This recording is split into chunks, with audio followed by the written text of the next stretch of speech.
Rasanya sepi banget ya. Padahal di sekeliling lu banyak orang. Tapi kayak ada tembok kaca tebal yang misahin lu sama mereka. Sampai suara hati lu gak kedengeran keluar. Masalahnya, bukan karena lu itu aneh atau gak asik. Tapi karena lu lagi kelelahan setengah mati, gara-gara maksa diri sendiri buat jadi orang lain, cuma biar diterima sama lingkungan yang berisik. Lu tahu kan, rasanya pas lu pulang ke rumah, badan lu ada di kasur, tapi pikiran lu masih lari-lari ngecek tadi lu salah ngomong apa enggak, atau tadi orang lain mikir apa soal lu.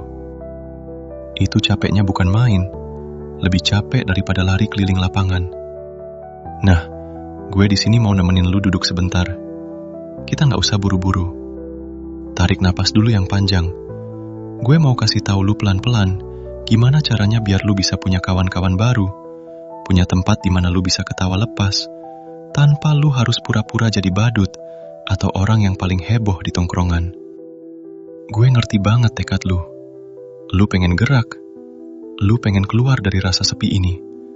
Tapi lu takut kalau caranya salah, lu malah makin luka.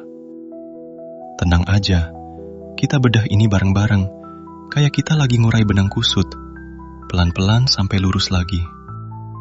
Coba bayangin, diri lu itu kayak sebuah rumah.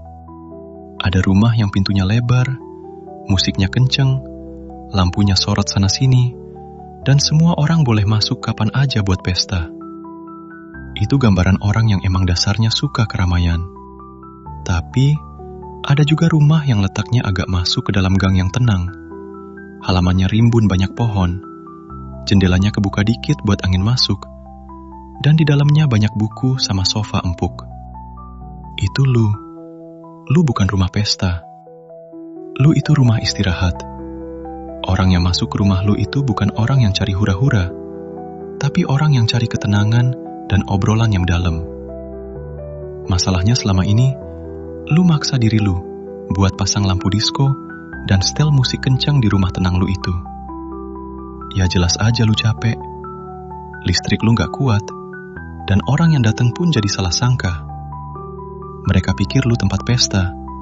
Pas musiknya mati, mereka pergi. Sakit kan? Makanya, cara cari teman buat kita yang lebih nyaman dalam sepi itu beda total taktiknya.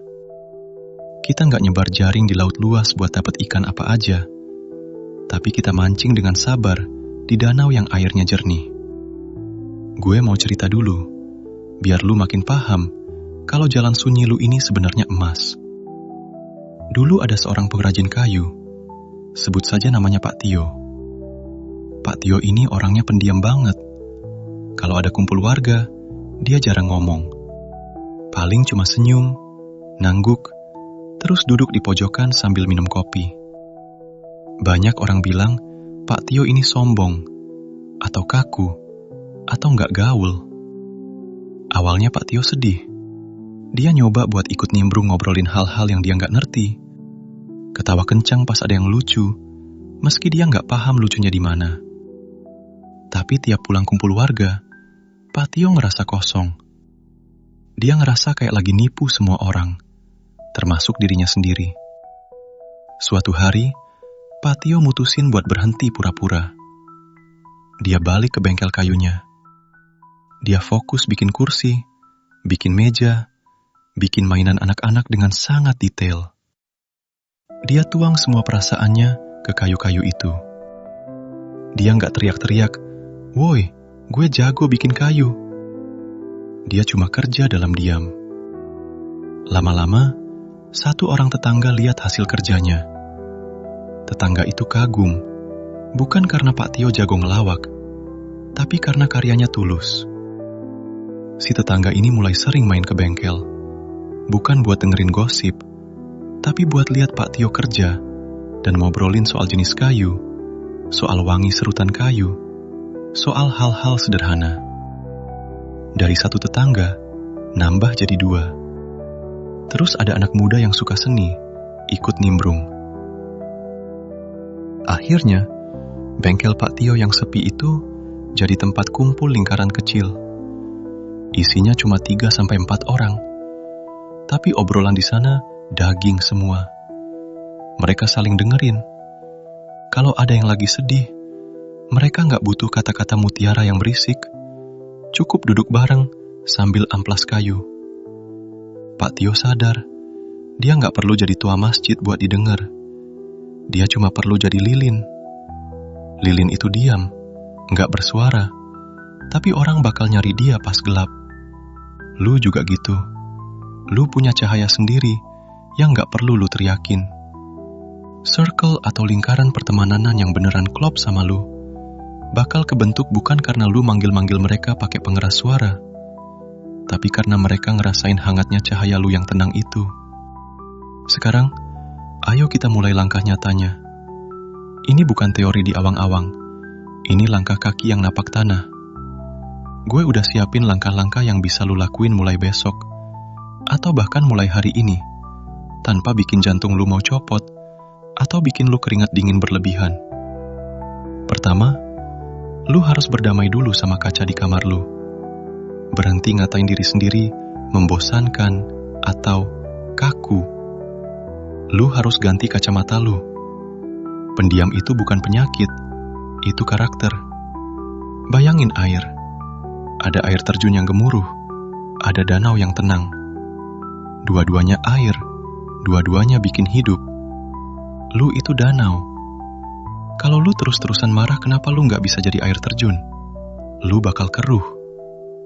Air danau yang tenang itu justru yang dicari orang buat ngaca, buat nenangin diri. Jadi, langkah pertamanya adalah terima kalau lu emang butuh jeda lebih banyak dari orang lain.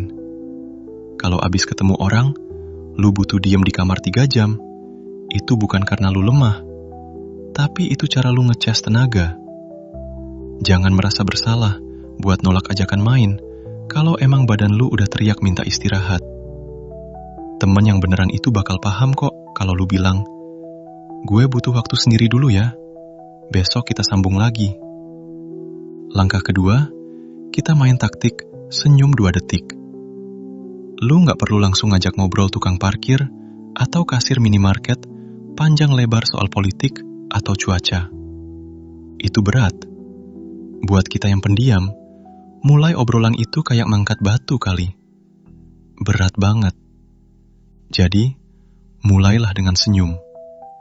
Pas lu lagi jalan pagi, atau pas lagi beli kopi, atau pas lagi nunggu lift, coba senyum tipis ke orang sebelah lu, tahan 2 detik, terus ngangguk dikit. Udah, itu aja. Jangan paksa ngomong kalau nggak keluar. Kenapa ini penting? Karena ini sinyal. Lu lagi ngirim sinyal ke dunia kalau gue aman, gue ramah, dan gue terbuka. Orang lain seringkali takut nyapa orang pendiam, karena muka kita kalau lagi diam, kadang kelihatan galak atau sombong. Padahal mah, kita cuma lagi bengong. Dengan senyum 2 detik itu, lu mecahin es batu tanpa harus ngomong. Lakuin ini ke siapa aja. Satpam, kakek-kakek yang lagi nyiram tanaman, atau anak kecil. Ini latihan buat otot keberanian lu. Langkah ketiga, cari jembatan ketiga. Ini rahasia paling ampuh buat orang pendiam cari teman. Kalau lu ngobrol berhadapan muka sama orang baru, mata ketemu mata, itu rasanya ngeri. Bingung mau ngomong apa, takut salah tingkah. Nah, jembatan ketiga adalah benda atau kegiatan di luar lu berdua. Contohnya, buku, binatang, tanaman, atau hobi. Lu jangan cari teman di tempat yang orangnya cuma duduk dan ngomong doang, kayak di pesta. Cari komunitas yang ada kerjanya. Misal, lu ikut kelas melukis, atau komunitas lari, atau klub baca buku, atau relawan ngasih makan kucing jalanan. Kenapa? Karena pas lu lagi di sana, fokusnya bukan ke gue harus ngomong apa ke dia, tapi fokusnya ke kucing ini lucu ya, atau warna cat ini bagus ya. Obrolannya jadi ngalir lewat benda itu. Lu nggak perlu basa-basi busuk. Lu bisa diam-diaman sambil ngelukis di sebelah orang baru. Dan itu nggak bakal terasa canggung. Itu cara paling halus buat masuk ke kehidupan orang lain. Langkah keempat, jadilah pendengar yang kayak spons. Lu tahu nggak, di dunia ini, kebanyakan orang itu rebutan pengen ngomong. Jarang banget ada orang yang mau benar-benar dengerin. Disinilah kekuatan super lu. Karena lu pendiam, lu punya bakat alami buat nyimak. Pas lu udah mulai kenalan sama satu orang, misal dari komunitas tadi, kasih dia panggung. Tanya satu hal simpel kayak, kenapa lu suka hobi ini? Terus biarin dia cerita. Lu cukup dengerin, angguk-angguk, dan tatap matanya. Atau hidungnya kalau lu gak kuat tatap mata. Orang itu bakal ngerasa dihargai banget. Dia bakal pulang dan mikir, gila, ngobrol sama lu enak banget ya. Padahal lu cuma ngomong 3 kalimat, sisanya dia yang cerita. Orang itu bakal nyari lu lagi, karena lu bikin dia ngerasa penting. Itu kunci cari circle. Bikin orang nyaman, bukan bikin orang kagum sama omongan lu. Langkah kelima, namanya teknik pelanggan tetap. Lu gak akan dapet temen kalau lu pindah-pindah tempat nongkrong tiap hari. Pilih satu tempat yang lu suka. Bisa perpustakaan daerah, bisa kedai kopi kecil yang tenang, bisa taman kota, atau gym. Datang ke sana di jam yang sama, hari yang sama, secara rutin. Minggu pertama, mungkin gak ada yang nyadar. Minggu kedua, lu mulai ngenalin muka-muka yang juga sering ke sana. Minggu ketiga, lu mulai senyum. Ingat teknik langkah kedua. Minggu keempat, mungkin bakal ada obrolan ringan kayak, wah, masnya sering kesini juga ya. Pertemanan orang dewasa itu tumbuh karena biasa. Karena sering lihat, jadi ngerasa aman. Kalau lu muncul terus di satu tempat, lu jadi bagian dari pemandangan mereka. Dan itu pintu masuk yang bagus banget. Jangan buru-buru. Anggap lu lagi nanam pohon. Akarnya harus kuat dulu, baru bisa tumbuh daun. Langkah keenam, sortir dengan hati-hati. Mentang-mentang lu lagi cari circle baru, jangan semua orang lu bolehin masuk. Ingat rumah lu tadi? Rumah lu itu tempat tenang. Jangan ajak orang yang hobinya teriak-teriak atau ngerendahin orang lain masuk ke ring satu lu. Pas lu mulai kenal orang, rasain pakai hati. Abis ketemu dia, lu ngerasa lebih enteng atau malah ngerasa berat? Kalau lu ngerasa berat, kayak ada beban di dada, atau lu jadi ngerasa diri lu kecil dan bodoh, berarti dia bukan orang yang tepat. Mundur pelan-pelan. Gak perlu musuhan, cukup jangan terlalu sering ditemuin. Cari orang yang abis ketemu, lu ngerasa, wah, ternyata gue gak sendirian ya. Cari orang yang bikin napas lu lega. Lebih baik punya satu teman yang bikin tenang, daripada 10 teman yang bikin lu ngerasa harus pura-pura kaya atau pura-pura pinter. Langkah ketujuh, manfaatin dunia maya dengan bijak. Gue tahu, kadang ketemu langsung itu serem banget. Lu bisa mulai dari internet. Tapi, jangan cuma jadi penonton yang like doang. Cari grup yang spesifik banget sama minat lu. Misal lu suka ngerakit Gundam, atau suka nulis puisi, atau suka masak kue cubit. Masuk ke grup itu. Mulai dengan komen di postingan orang. Komen yang tulus. Wah, resepnya bagus. Makasih ya udah share. Lama-lama, orang bakal ngenalin nama lu. Kalau udah nyaman di chat, baru deh ajak ketemuan di acara komunitasnya. Di internet, lu punya waktu buat mikir mau ngetik apa. Jadi lu gak akan gagap atau bingung. Itu latihan yang bagus buat ngeluarin isi kepala lu tanpa tekanan di tatap orang. Langkah ke-8, berani minta tolong atau nawarin bantuan. Ini cara kuno yang sering dilupain. Manusia itu makhluk yang suka ngerasa dibutuhin. Kalau lu lagi di tempat baru, Misal di kantor baru atau lingkungan rumah baru, coba tanya hal kecil. Maaf, kalau mau beli galon yang dekat di mana ya? Pertanyaan sesepele itu bisa jadi pembuka pintu.